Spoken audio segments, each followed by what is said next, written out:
Today is Friday, January 15th, 2021, and you are listening to the 51st broadcast of TBR Radio Presents, the TBR History Hour. My name is Dr. Ed DeVries, contributing editor at TBR, and for the next hour, I'll be your host here on the TBR History Hour. Today's broadcast, I'll be sharing with you a phone call that I had with Mario Mariotti. No, not the famous finger painter. He is in eternity right now. But this Mario Mariotti is the chairperson of the Constitution Party. And we had quite an interesting, quite a candid, and quite a frank conversation on a number of things that I think are appropriate given everything that happened with the election. And, you know, as we're going into what will be the coronation of an illegitimate king. So stay tuned. We've got a great show for you. I'm just trying to make sense of the world right now. Me too. I'm actually not doing okay, but I'm just saying I'm okay. You know. Well, that's the polite thing to do. My since my Facebook account got deleted and everything that I've done for the last 4 years got deleted, struggling to make sense of the world as well. I'm completely You've been banned. Okay. I tried to create a new account. It lasted 48 hours before it got deleted as well. One of the telltale signs will be when you're putting a lot of the same content back up. But if you try to use like a VPN or a different, connect from a different internet connection. Yeah, I know. A new device, a different email, a different phone number, a different everything. But eventually they catch up to you because they connect the dots, same name. You know, you have to identify yourself. You have to have a real name now. You have to have, a photo of you that is approved. You know, they have to have an approved phone number and everything's. There's no anonymity anymore. Years ago, there used to be anonymity, but not anymore. They connect the dots too much now.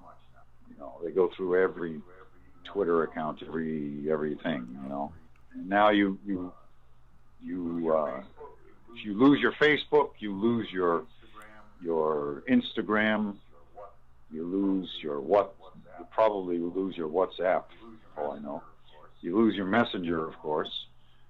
And I've done so many things through Messenger, so many conversations that I relied on to be able to review and go back to refresh my memory of what the conversations were that I had with someone. All that is gone. For 4 years worth of conversations with people, gone. So I have a very weak memory. So unfortunately, that's my situation right now. I'm on MeWe instead. I don't know if you refer to MeWe.com as the largest direct competitor of Facebook, which isn't really a competitor because it's still too small, but it's the largest Facebook clone organization as far as I can see. And personally, I chose not to sign up there just because I thought that there was too much involved with it, and I didn't know that the benefit right now would justify the effort. But I know a lot of conservative people are going to Parler right now. Have you tried that? Oh, I'm on Parler too. Parler is the closest, biggest competitor of Twitter. See, Parler and Twitter are basically the same thing. MeWe and Facebook are the same thing. But one really can't replace the other. They're different mediums. So yeah, I'm on Parler as well. That's basically just a Twitter clone, for the most part. And I'm on Twitter. I haven't been banned yet from Twitter, but that's because I don't have it under my own personal name. Okay. So, anyway, yeah, I'm still thinking about doing something and working with you guys. I want to create an online presence. I want to create a whole series of advertisements and marketing and promotions of everything constitutional related and Constitution Party related in particular, because I want to build up the Constitution Party, being a member of it and a believer in it, its principles or platform. This is why I want to build it up. So, yeah, I'm still interested in all that. I'm curious about something. Go ahead. YouTube. You'd mentioned to me about Facebook and everything, and how eventually you could lose your Twitter, and it all kind of goes like dominoes. YouTube announced yesterday that starting today, they're going to start rejecting anything that in any way questions Joe Biden as the next president of the United States. It's, they've gone from, first they're putting disclaimers on videos. Then it's like, well, we're not going to accept the videos that outline outlandish conspiracy theories. As of today, we're not going to take any video that challenges Joe Biden in any way. Doesn't surprise me. And the nerve, the brazen nerve to publicly do that, and yet they still get away with it. But what I wonder is how does that affect, and how does this whole election cycle, how does it affect a third party like the Constitution Party? No, it doesn't affect it at all unless it's somebody like myself who's an activist in marketing and promoting certain things a certain way. The Constitution Party, National Party's Facebook account is still existing. If it remains, I don't know.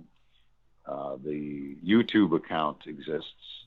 It also has a Vimeo account as an alternative. Those will continue because they never take issue with politicians in particular. They just talk about whatever. The videos, for the most part, are recordings of National Committee meetings. So those things will never be taken down. Nobody's going to watch them to begin with, is what you're telling me.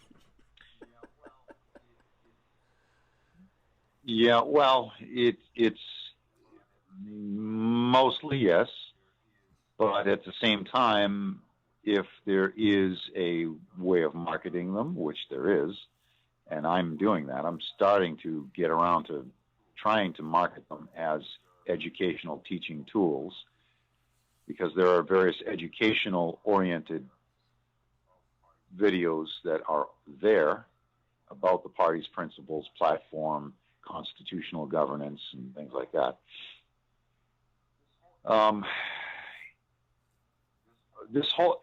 In the end, this whole thing, I believe,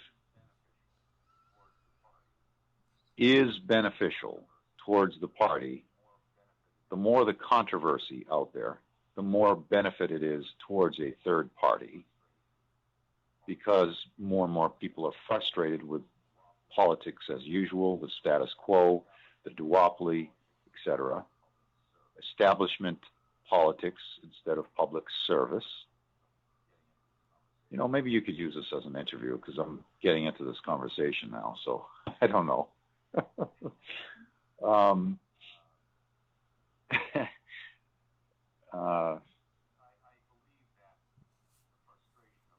I believe that the frustration of the American public, for those who are conservative and constitutional minded, will be more willing and more apt to go to a third party if a third party has the right message to reach them in the right way. And that's what I'm trying to do with the Constitution Party. When someone spouts off that they support the Second Amendment because so-and-so politician doesn't, well, that's an opportunity for someone in the Constitution Party to say, we support the Second Amendment, here's why, and here's how, and here's why that politician is wrong, and here's why we believe you should join us. It's that kind of a thing that can make or break a small growing organization like the Constitution Party. So what we need is dedicated members who will take advantage of all these trials and tribulations in society and point out these trials and tribulations and point out that there is a viable alternative, and that alternative is constitutional law-abiding governance. And here's what it's all about, and then explain it. Well, I could tell you a story of something that happened to me back in 2000. And I was eating lunch with Bob Oaf and Jim McCracken. Had to remember Jim's name there for a second. But we were eating lunch in a little town called Navasota, Texas. And at that time, Bob Oaf was the national treasurer for the Constitution Party, and I want to say he might have even been the chairman for the party in Texas. And Jim McCracken was the party chairman for Harris County, Texas, which is where Houston is, and a very large county with 5 million people living in it. And we were talking, and it was the day after the 2000 election. And so when the rest of the country was talking about hanging chads, we were talking about how many votes Howard Phillips got in Texas. And Bob Oaf at that time was the president of the Bank of Navasota, and that's why we were having our lunch kind of in the far-off area of Navasota. But I had mentioned, I said I was at the Secretary of State's website, and I was looking at the vote counts county by county. And I told him, I said, Waller County, Texas showed no votes for Howard Phillips. I said, but I voted for Howard Phillips, so that's at least one vote that wasn't counted. And Jim said, well, he said, Harris County, Texas shows no votes for Howard Phillips. He said, and we have over 400 party members. And, certainly some of them had to have voted for him. Wow. And Bob told me, he said that the county he lived in, Washington County, Texas, had no votes for Howard Phillips. He said, but I voted for him. My wife voted for him. My 3 daughters voted for him. He's reading this laundry list of people that he knows that voted. And so after lunch, really, Jim gets on the phone and he starts making phone calls. And Bob goes and gets his family members to sign affidavits. And he has them notarized there at the bank. And Jim would ultimately end up with a couple hundred affidavits of people saying they voted for Howard Phillips. I just drove to the courthouse and I just went to the supervisor of elections office. And they were in the middle of a runoff at the time for one of the county commissioners. And so Channel 11 News from Houston had their van out front there. And I walk in there and I talk to one of the clerks there. And I asked to see the commissioner. The commissioner comes out. And, I explained to her what had happened. And so she asked me where I voted. And she went and she comes back with this box. And they unlock it and we dig through it. And I find my ballot. And so, yeah. And so anyways, one of the reporters is there from the news station. And he sees all this happen. So when I finally come out, he says, can we do an interview? And I'm like, sure. And so we're standing out front of the courthouse. He's interviewing me. I'm telling him the story. And I can hear the feedback coming at the reporter from the van, from one of his editors in Houston somewhere. And basically saying something to the effect of, nobody gives a flying F about Howard Phillips or the Constitution Party. And that was the end of the interview because, the guy doing it knew it was never going to see air. And then the next day, Jim started getting affidavits, and by the end of the week, he had 200 and some affidavits and whatever. And the vote counts were adjusted. Not that it mattered, but the vote counts were adjusted. And I ended up writing a piece that was carried in a few Texas newspapers because I ended up doing a little bit of research on this. And basically what we found out was that votes for third-party candidates are often not counted. The machines don't even process them if they're balloted. The machines might not even process them.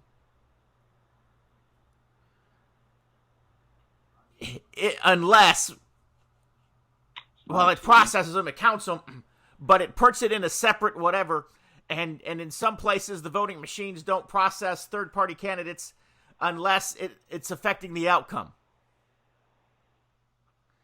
And that write-in ballots, the write-ins aren't even recorded anywhere in Texas. Unless there's a recount and there was a write-in for there was potentially enough write-ins for a candidate that they could have won. So basically, Texas had laws and policies in place to not count votes for third-party candidates.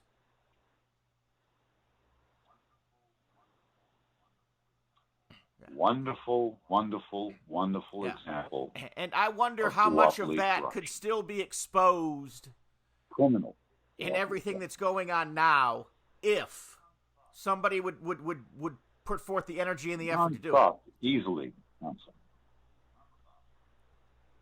Exactly. Nonstop. It would be exposed nonstop, year after year after year after year after year. This most recent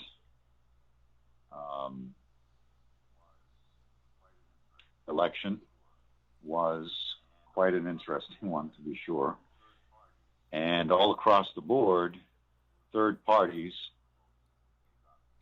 were getting a fraction of the votes that they got before, 10, 20, 30, 40% of the votes that they received previously. And it's interesting. All third-party votes, all alternative party. I don't like saying third party because it's well, basically improper. any independent candidate, any candidate who wasn't running Democrat or Republican, pretty much was. Yeah. The third parties are what I call alternative parties to the duopoly. There's no such thing as a third party. I mean, there's a third, fourth, fifth, sixth, seventh, eighth, 10th. So. Bottom line,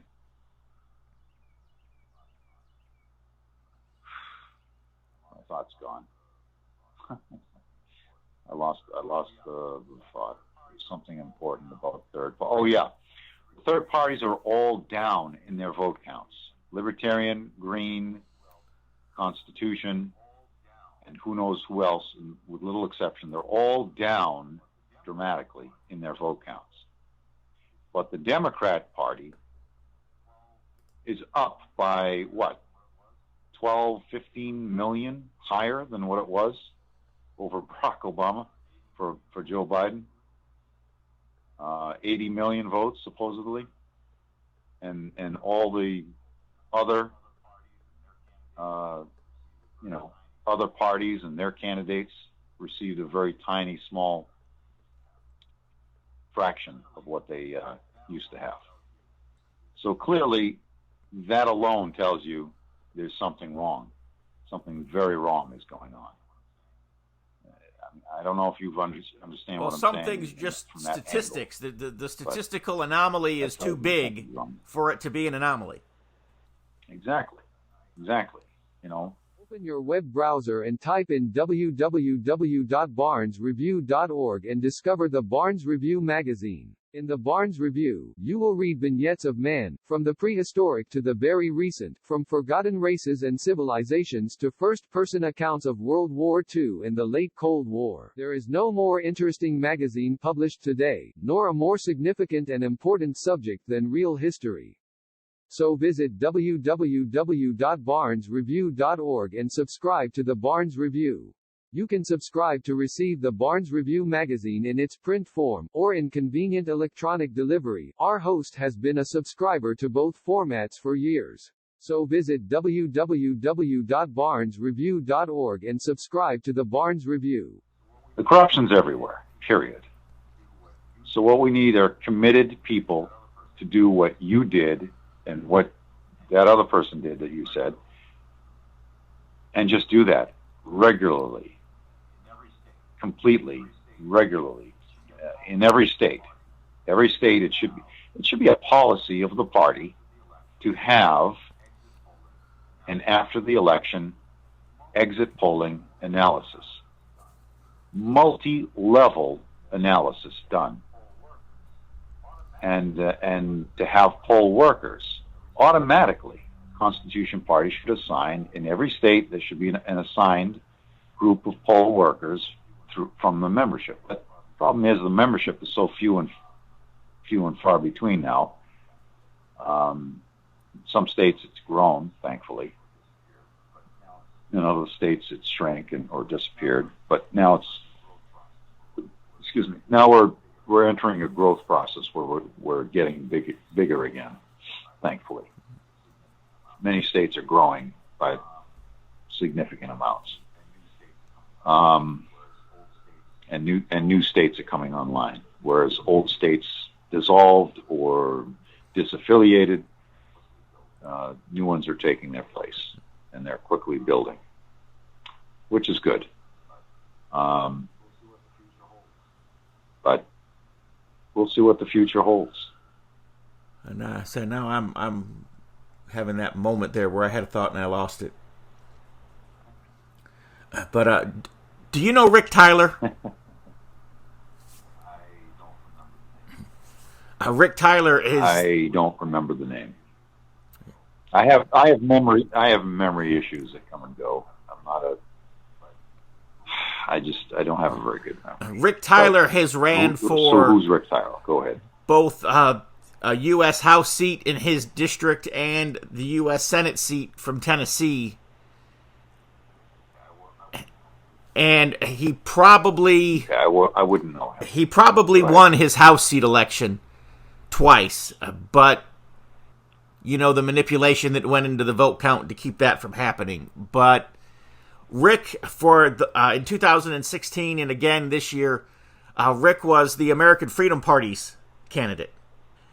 And, because of COVID, he did virtually no campaigning this year. American Freedom Party. And the truth is I really didn't see the Constitution Party candidates out that much because of COVID either. How did COVID affect... obviously, the major party candidates didn't have to worry about that. Joe Biden was able to stay in his basement for a year and still campaign because the media would give him the airtime. I guess, from that perspective, it did affect third parties, sure. But the base of, I don't know. I'm not sure about this whole thing. I don't know what to believe and what not to believe. I don't know what to think, what not to think sometimes. Because there's just too much. There's too much information to the point where sometimes one set of circumstances seems to indicate something different than another set of circumstances. So I don't know. But I do know, campaigning was difficult. Why is that? You know why it was the most difficult? Campaigning was the most difficult because people who were supposed to be in a position of bravery were instead cowering in the corner in fear. Members of the Constitution Party and others who should have boldly stood out contacted the media and said, "We shall not step down. We shall not hide. We shall not stay indoors. We shall move forward. We shall go door to door. We shall engage in public activities because not only is it our right, but it is what is necessary for the proper conduct of civics. It is necessary for the proper conduct of running for public office. And to do otherwise is not only an act of cowardice, but an act of fraud and corruption. To be bold and say these things is what the Constitution Party members and others should have publicly done. Other parties should have done. And some did, but it's... I don't know. I think we could have done much better. We should have done much better. I'm disgusted by the by the convention being held online. I don't believe the convention should have been held online. Well, it should have been held online along with an in-person meeting. Other parties held their conventions in person. So why would the Constitution Party be cowardly to hold their 2020 convention online? And they did a good job as far as their limited resources, but it wasn't good enough, though. And we're always behind, you know. We're always behind. The Libertarian Party has succeeded so strongly because they're willing to be bold enough and engaging enough and active enough, especially with the youth movement through YAL, Young Americans for Liberty.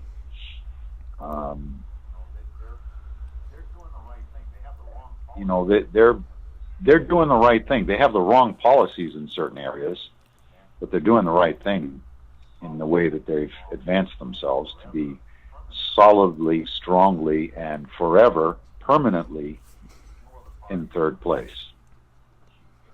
No other party is going to succeed to achieve third place the way things look. So and the Constitution Party is probably not going to reach fourth place or even try to reach third place in its current status because there's just not enough members. We need more membership. Too many people have jumped ship. I think a lot of people, for the presidential election, a lot of people voted for Trump. Even a lot of Constitution Party members voted for Trump.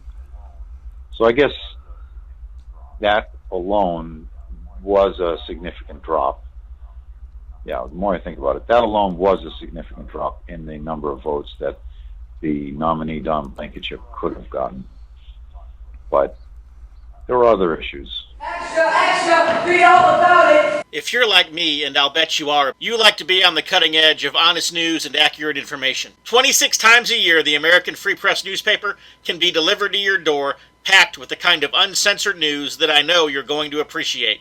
If you're ever dissatisfied with your subscription to the American Free Press, their guarantee is that you just drop them an email and they will gladly refund the unused portion of your subscription. So what are you waiting for? Visit www.americanfreepress.net. Once again, www.americanfreepress.net. And find out about the American Free Press. Do it today. Extra, read all about it. When people join the party, fresh off the bat, they say, I want to run for U.S. Senate. I want to run for governor. I want to do this. I want to do that. And it's like, no. This is the wrong attitude, the wrong way, the wrong viewpoint, the wrong thinking. And this is why alternative parties are failing all the time, is because there's an encouragement for these people to run for high office, and it should never happen. They should run for lower levels. They should run for local community, town, council, membership offices, things like that, first and foremost, before they move up the ladder to bigger and better things. We need to build up capital, political capital, by influencing and winning local offices first before moving up to district-wide or county-wide offices and then statewide offices. It's just a matter of common sense. Build up that political capital, build up street credibility. And that's what we're trying to do now. That's the focus of the party. Officially, that's the focus of the party, is to build up local first. But they're not really pushing it very hard. Again, because there's just too few leaders and too few members. If you look at the last 4 years of the Trump administration, it becomes obvious that if you could control the House of Representatives, you could obstruct the whole rest of the government. And what I believe is if we would take a picture out of the playbook of, say, the Israeli Knesset or some of your European countries or even the British Parliament, you'll find that you don't even have to control the lower house of your legislature. You just have to have enough people elected to it to deny either major party a majority in it, and then one of those two parties has to form a coalition government with you to get anything done. That gives you all the power. Yes, exactly. That's I hear so many people saying we need to win the House, we need to do this, we need to have, X, Y, Z. And I often say to people, no, we just need to have enough numbers to be influential. Not enough. We don't need enough numbers to control. We don't need enough numbers to be a one world order type political party, a uni party. We don't need that. We don't need to be the number one or number two party in the country. We can be extremely influential. I think with 30 members in the House of Representatives, and I believe both the Democrats and the Republicans would have to go to the Constitution Party guys on a daily basis to get anything done. Yes, absolutely. It's just common sense. But to get those 30 U.S. House of Representatives, we need 30 state representatives, so to speak. And prior to that, we need, various county and district people, and we need individual town and city people. So it has to start somewhere. The plan is to populate a town with Constitution Party members. They run for elections, they win elections, they build up street cred and a following. Then they move up the ladder to the higher levels, and then other new members come in and take their place at the lower levels. And it just keeps going and going all the way up the chain. And if we do that year after year after year, focus on that plan, that way of doing it, we will eventually get 30 members in the United States House of Representatives. It will happen, but we have to stick with a plan of building up the communities, building up that coalition of a foundation of membership, voters. Because the left has this innate ability. Okay, for example, have you ever been to a Black Lives Matter protest? How many black people were actually there? They were leftist, snowflake, Marxist idiots who were going to vote that way. Right, all that stuff. Yeah. No, I know. But would those people does that correlate to people actually being willing to commit? Well, they did. That was just it. They were coming in floods. In West Virginia, Don Blankenship, as a write-in candidate, because he's trying to get on the ballot is impossible. Not impossible, but just not easy for a lack of membership. But in West Virginia, as a write-in candidate, Don Blankenship got 25 votes, which I thought was interesting. Many other candidates in West Virginia didn't get anything or didn't get as many, but many others got more. So I hear you. I understand everything you're saying. So what? Let me ask you this: what is the reason why you left the Constitution Party instead of pushing and promoting it and continuing it? Because a group of radical anti-abortion activists basically hijacked it. And when they did, they took it off the rails. It originally it's the Constitution Party. Abortion's not even a constitutional issue. They took the train off the tracks. And it's not that I'm not morally opposed to abortion. I am. But there are so many issues that need to be addressed. So what you're saying is they focused only on the pro-life issue and no other issue but the pro-life issue? And, I honestly think that Michael Perotko was a competent candidate. Since then, I haven't seen competence. You feel that Darrell Castle in 2016 wasn't competent? A Mormon ambulance chaser? Again, I guess he's against abortion, which I guess is a good thing, but, Is he Mormon? What do you mean? I don't think... I said, I guess he's against abortion, and I guess that's a good thing. But, What do you mean by a Mormon ambulance chaser? I don't. I don't think he's a Mormon. Is he a Mormon? You type in Darrell Castle's name into the Google search engine, and it pulls up a Wikipedia article that simply says that he is a deacon in his church. But type Darrell Castle Mormon into the same search engine, and the LDS website comes up and lists him as one of their own, and brags about the fact that he ran for president and came in 6th place back in 2016. You pull up his law firm's website, and you see they specialize in personal injury. So yeah, Mormon ambulance chaser. It's like, okay, so if I ever get in a car accident, maybe I need a lawyer, I'll call him, but I don't know that I want this guy to be my president.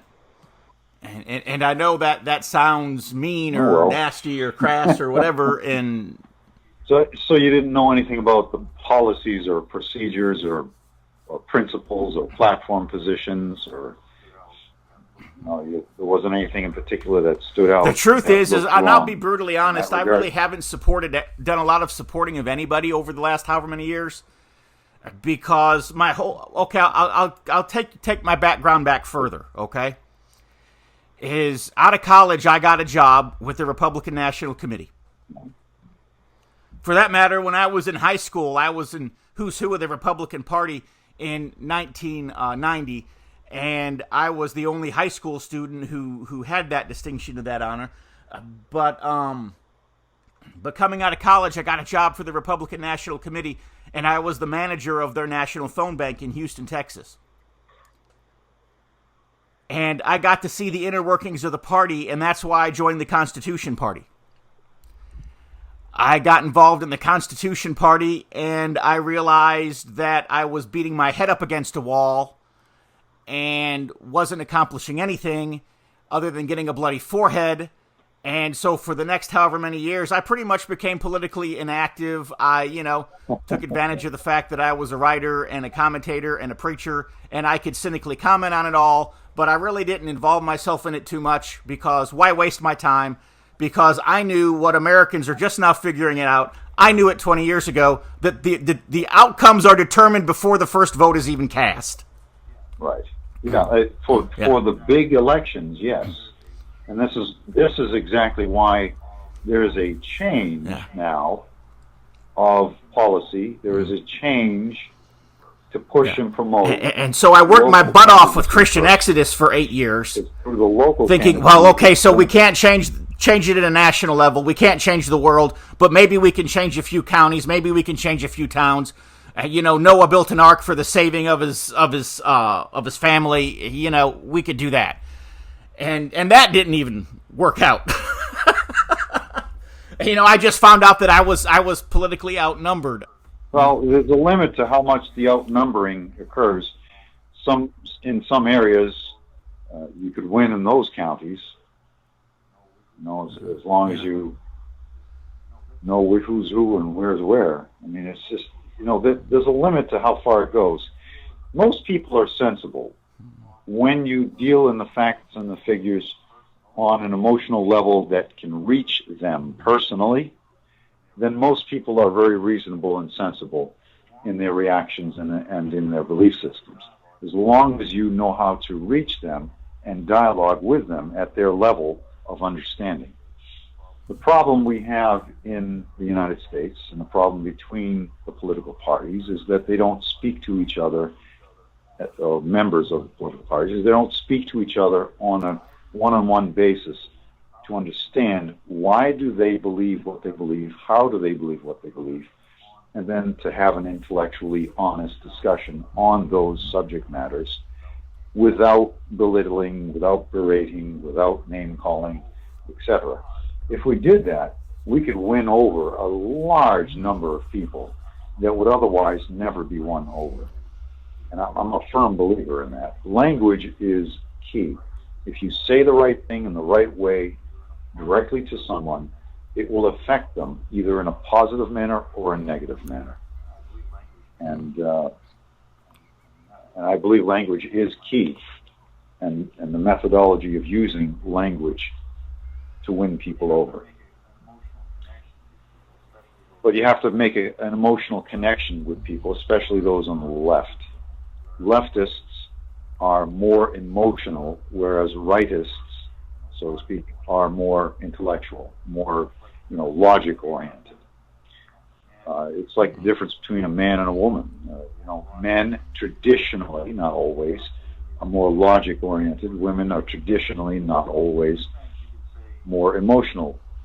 So, in a sense, you could say those on the right of center are male, and those on left of center are the equivalency of female. And you need to know how to speak to those on the left, just like you would need to know how to speak to your own wife, your own spouse, your own children who are female, and to make connections with them and to understand them. The language just isn't really being spoken correctly between the parties and between the sides. They're more apt to go into the name calling rather than the discussions of the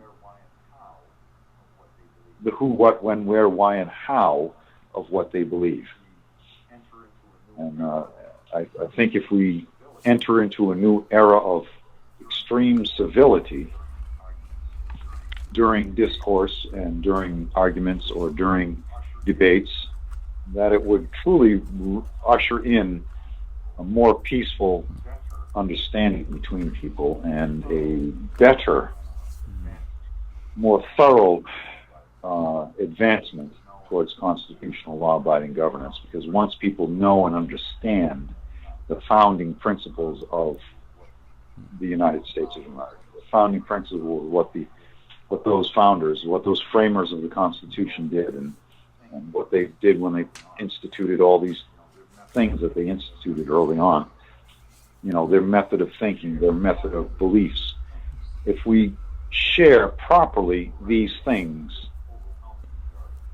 it will resonate with the overwhelming majority.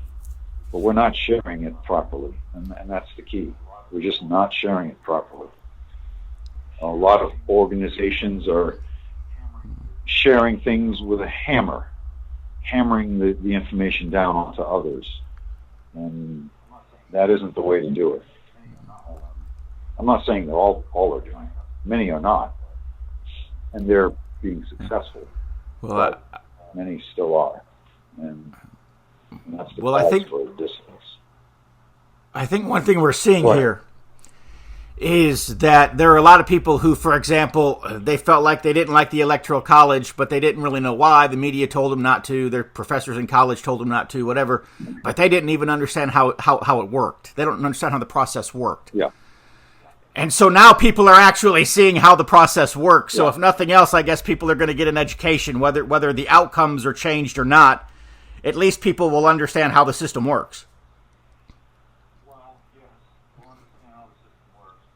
Well, yes, they'll understand how the system works, but unless those who are on the right side, I don't mean the direction of the right versus the left, but the correct side, people who are on the correct side of constitutional law-abiding governance need to be at the ready to explain why this whole controversy is not an excuse to abandon the Electoral College, but to strengthen the Electoral College, and similar related things. I mean, there are many variations of ideas of how the voting should be done.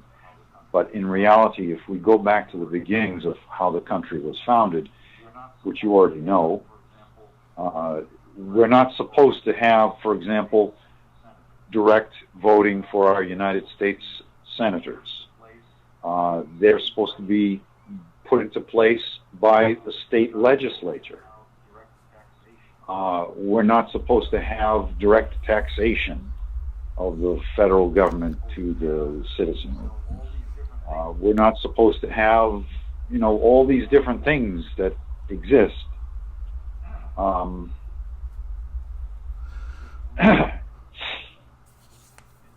If we just continue to teach, I guess we can win people over, but it has to be done the right way. we have an opportunity. This is an historic opportunity for the patriot movement to really be patriotic and not just be a bunch of noisemakers, but to really be patriotic and lead our nation to a new era. If we can just get people organized, put them all together to share common goals and interests and to work in a unified manner, that would really work. I don't know if you're aware of it. You probably are. There are lots of patriotic organizations out there that make a lot of noise, but then they end up breaking down quickly. Just as quickly as they build up, they break themselves down by infighting and also fighting other groups. That's just, like the key to failure right there. But if we can unify, I don't know, I have certain thoughts and ideas, unifying all political groups and organizations and rally mobs and whatever, just unify them all under a single platform of ideals, and to share those ideals from group to group, organization to organization. I think we would have a major success. And this is what I was trying to aim towards, the Constitution Party being that central civic umbrella that all these other small organizations would fall under and fall with, but it hasn't reached that point yet. And my being banned from Facebook is a major blow to that whole project, because most of my recruitment, 90+% of my recruitment efforts, was done through Facebook. Mm-hmm. I was doing major recruiting through Facebook. I would go through each group and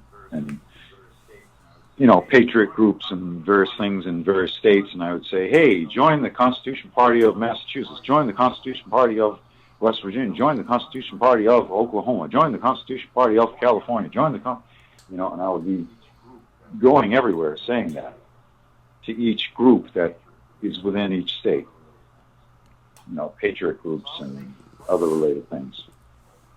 And so I was making progress, but in your web browser and type in www.barnesreview.org and discover the Barnes Review magazine. In the Barnes Review, you will read vignettes of man, from the prehistoric to the very recent, from forgotten races and civilizations to first-person accounts of World War II and the late Cold War. There is no more interesting magazine published today, nor a more significant and important subject than real history.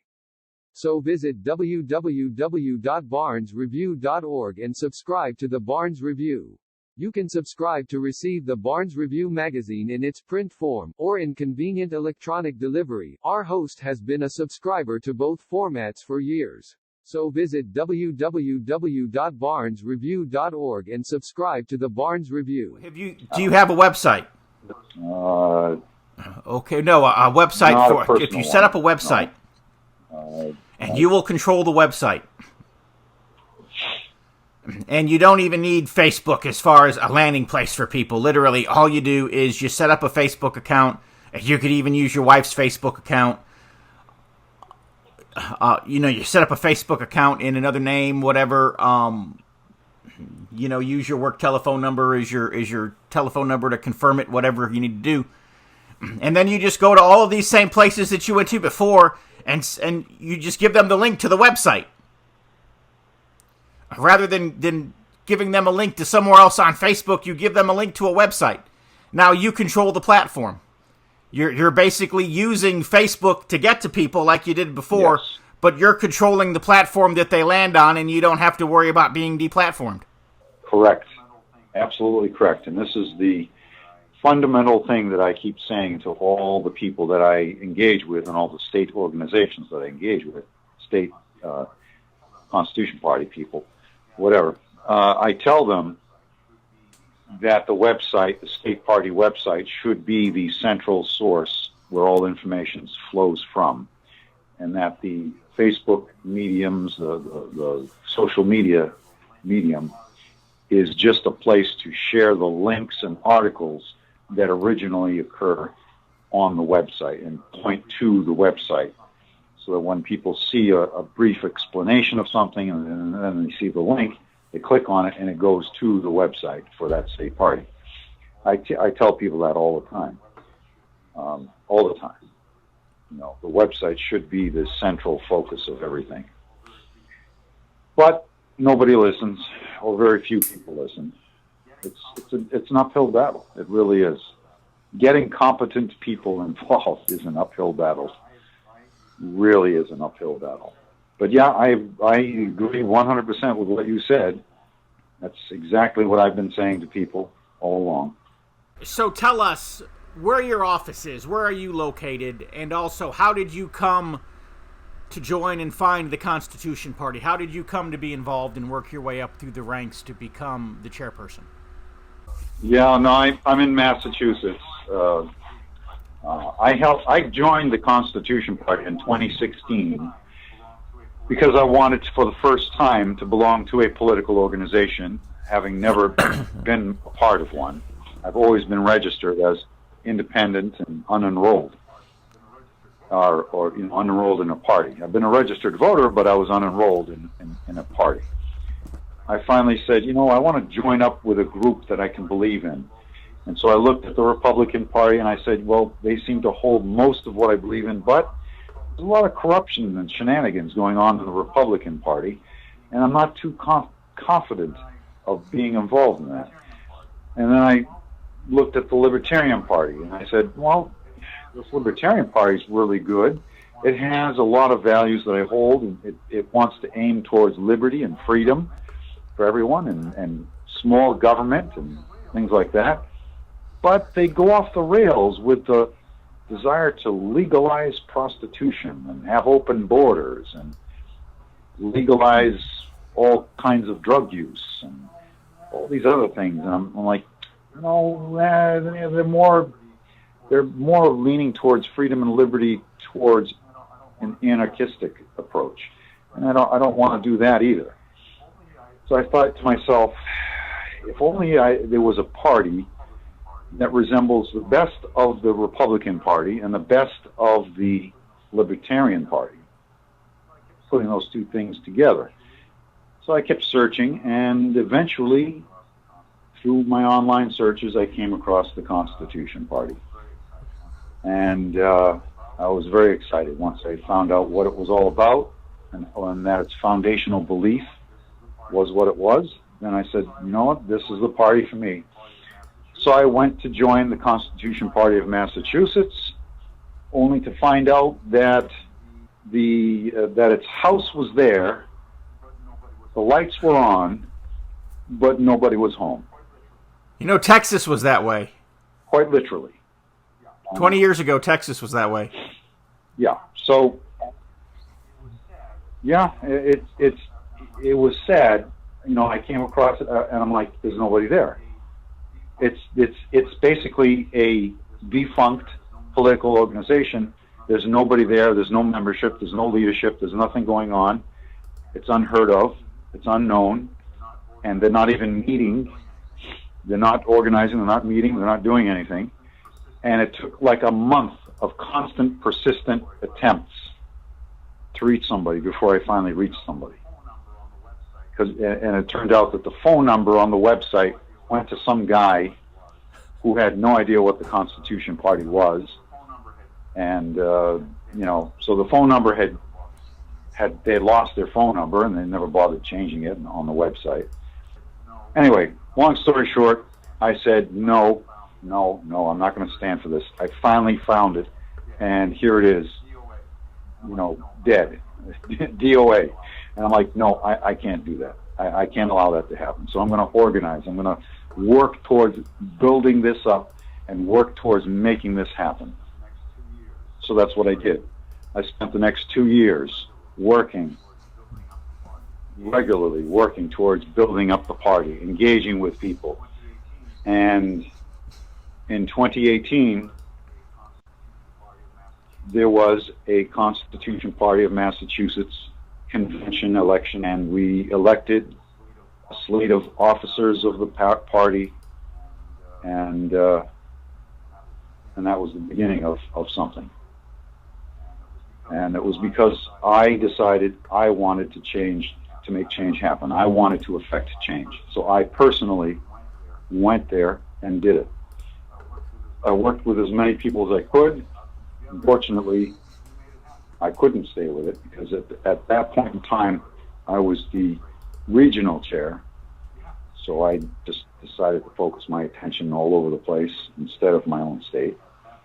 Because it would be political bias to be involved in my own state first and foremost over the others if I'm supposed to be a regional representative. I know for a fact organizing a dead party to bring it back to life is a possibility. It does work. It does happen. I made it happen. I saw it happen with my own eyes. So Maryland can be brought back to life again, and it can be made to be up and running. I know for a fact it can. So there's just no reason not to. 17,000 registered voters and every other state can't do the same thing.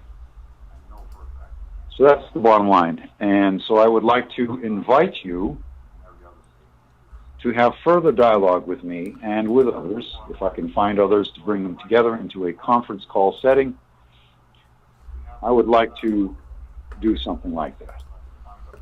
Well, I tell people this, I've been preaching this for years, and I tell people the vote for the lesser of two evils is still evil. We're always to abstain from the very appearance of evil. I said, and the outcome has been determined before the first vote was even cast. So really, what you're doing when you're voting is you're not picking anybody, but you are being a voice, and you are saying that you're one of however many people who supports a certain person or who believes what they claim to believe, or, you're taking a stand and you're being a voice when you vote. And so go ahead and vote your conscience. Exactly. Because you're going to stand before God for it. So be the voice that God would have you to be. It's not the same as the one that used to exist, but the one that used to exist, which I use, and I believe is the better one. The Constitution Party slogan, or motto, or whatever you want to call it, was principles over politics.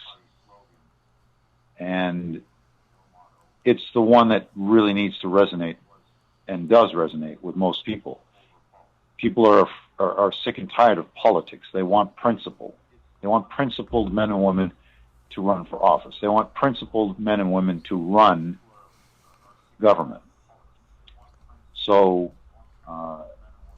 in Massachusetts, we had an extension, and in many other states there was an extension added to that. So it's like principles over politics, because freedom is worth the fight. Extra, read all about it. If you're like me, and I'll bet you are, you like to be on the cutting edge of honest news and accurate information. 26 times a year, the American Free Press newspaper can be delivered to your door, packed with the kind of uncensored news that I know you're going to appreciate. If you're ever dissatisfied with your subscription to the American Free Press, their guarantee is that you just drop them an email and they will gladly refund the unused portion of your subscription. So what are you waiting for? Visit www.americanfreepress.net. Once again, www.americanfreepress.net.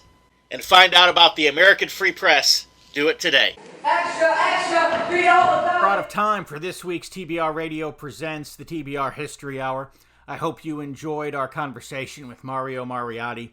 Kind of a little bit of an insight of some of the things that are going on in politics today, especially as it refers to third-party candidates and third-party politics, something that because of coronavirus and the basic lockdown of all media outlets against anything with which they do not agree, you didn't hear a lot from third-party candidates in this past election cycle, which really was tragic as the voice of the American people is more and more trampled upon and reduced and eliminated.